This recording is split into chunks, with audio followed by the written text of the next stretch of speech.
Assalamualaikum warahmatullahi wabarakatuh. Bertemu lagi dengan saya Rizky. Baiklah, pada pertemuan sebelumnya kita telah belajar mengenai persamaan rasional. Nah, untuk hari ini kita akan masuk ke pertidaksamaan rasional. Nah, sebelum kita masuk ke pertidaksamaan rasional, mari kita ingat-ingat kembali tentang apa itu bilangan rasional. Ada yang masih ingat? Ya, bilangan rasional adalah bilangan yang dapat dinyatakan dalam bentuk A per B, di mana A dan B merupakan bilangan bulat dan B-nya tidak sama dengan 0. Atau bilangan rasional ini juga biasa disebut dengan bilangan pecahan. Nah, baik. Kita masuk langsung ke pertidaksamaan rasional. Nah, pertidaksamaan itu menggunakan tanda ketidaksamaan, yang dimana tanda ketidaksamaan ini memiliki 4 jenis. Contohnya, yang pertama di sini ada tanda kurang dari, lalu kurang dari atau sama dengan, lebih dari, dan lebih dari atau sama dengan. Lalu apa sih itu pertidaksamaan rasional? Pertidaksamaan rasional adalah suatu bentuk pertidaksamaan yang memuat fungsi rasional atau fungsi yang berbentuk pecahan, di mana penyebutnya memuat satu atau lebih variabel. Nah, adapun bentuk umum pertidaksamaan rasional. Yang pertama di sini fx per gx kurang dari 0, lalu fx per gx kurang dari atau sama dengan 0, lalu fx per gx lebih dari 0, lalu fx per gx lebih dari atau sama dengan 0. Dengan fx sebagai pembilang dan gx sebagai penyebut, dengan gx tidak sama dengan 0, agar pecahan ini terdefinisi atau fungsi pecahan ini terdefinisi.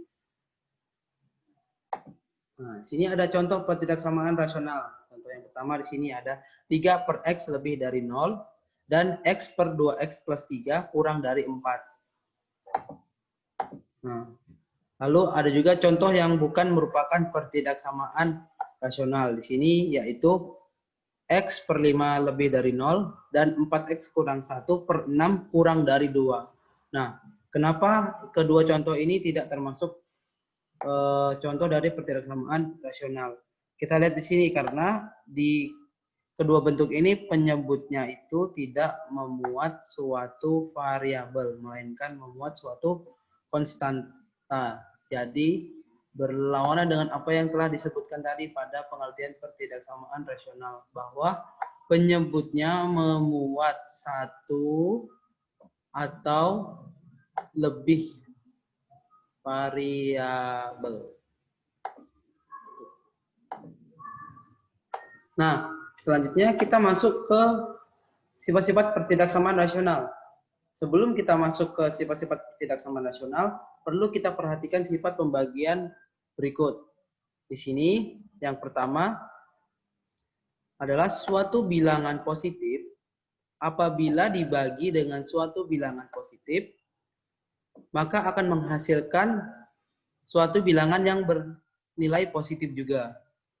Lalu yang kedua, suatu bilangan yang bernilai negatif apabila dibagi dengan suatu bilangan yang bernilai negatif, maka akan menghasilkan suatu bilangan yang bernilai positif.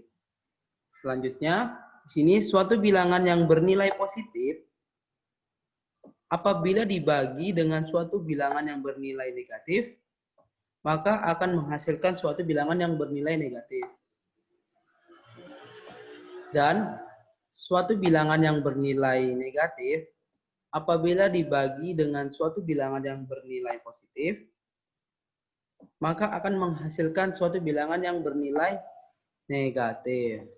Selanjutnya di sini bilangan 0 apabila dibagi dengan suatu bilangan yang kita tidak tahu nilainya antara positif ataupun negatif di sini, maka akan menghasilkan suatu bilangan yang bernilai 0. Nah, jadi apabila 0 dibagi dengan sesuatu di sini, misalkan 2, 3, negatif 2, itu akan menghasilkan 0.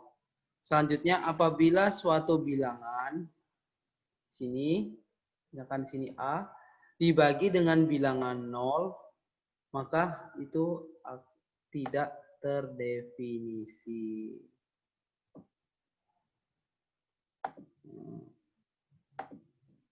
Baiklah, kita masuk ke sifat-sifat pertidaksamaan rasional. Nah, di sini sifat-sifatnya ada 4. Sifat yang pertama adalah fx per gx lebih dari atau sama dengan 0. Artinya, nilai fx dibagi gx harus bernilai positif. Nah, supaya dia positif, maka fx-nya harus lebih dari atau sama dengan 0, dan gx-nya juga harus lebih dari atau sama dengan 0. Dengan syarat di sini bahwa gx tidak sama dengan 0. Karena jika gx sama dengan 0, maka fx per gx tidak terdefinisi. Atau bisa juga nilai fx-nya kurang dari atau sama dengan 0, dan juga gx-nya kurang dari atau sama dengan 0. Dengan syarat juga di sini bahwa gx tidak sama dengan 0 agar fx per gx ini terdefinisi. Nah, lalu sifat yang kedua adalah fx per gx lebih dari 0. Artinya, nilai fx dibagi gx itu bernilai positif. Nah, supaya dia positif, maka fx-nya harus lebih dari 0 dan juga gx-nya harus lebih dari 0. Dengan syarat juga di sini bahwa gx tidak sama dengan 0 agar fx per gx terdefinisi. Atau bisa juga dengan fx-nya kurang dari 0 dan juga gx-nya kurang dari 0.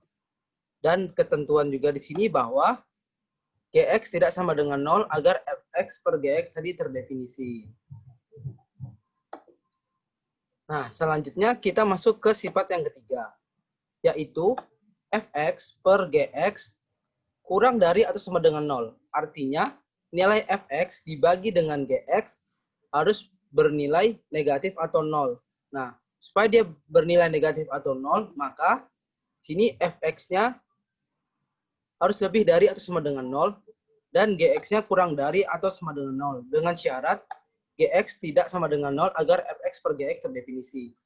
Atau bisa juga dengan fx-nya kurang dari atau sama dengan 0 dan gx-nya lebih dari atau sama dengan 0 dengan syarat gx-nya tidak sama dengan 0 agar fx per gx ini terdefinisi.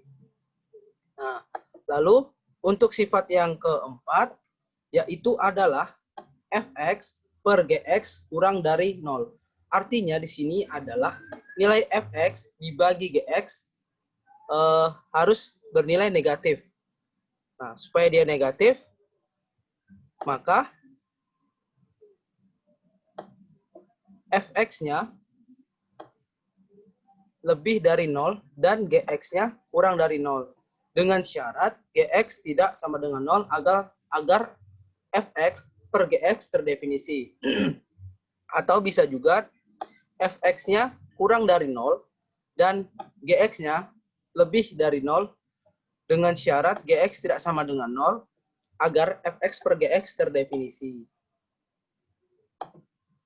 Nah, itu tadi sifat-sifat dari pertidaksamaan rasional.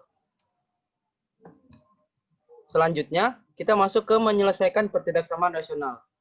Nah, di dalam menyelesaikan pertidaksamaan rasional, ada langkah-langkah yang harus kita lakukan dalam menyelesaikan pertidaksamaan rasional. Di sini yang pertama, buatlah ruas kanan pertidaksamaan menjadi 0. Lalu langkah kedua, buatlah ruas kiri pertidaksamaan menjadi bentuk pecahan atau rasional. Lalu langkah ketiga, tentukan nilai-nilai pembuat 0, pembilang, dan penyebut. Langkah keempat, tentukan nilai-nilai yang membuat ruas kiri terdefinisi, yaitu penyebut tidak sama dengan 0. Lalu langkah kelima, letakkan nilai-nilai pembuat 0, pembilang, dan penyebut tadi pada garis bilangan. Lalu tentukan tanda setiap interval yang terbentuk.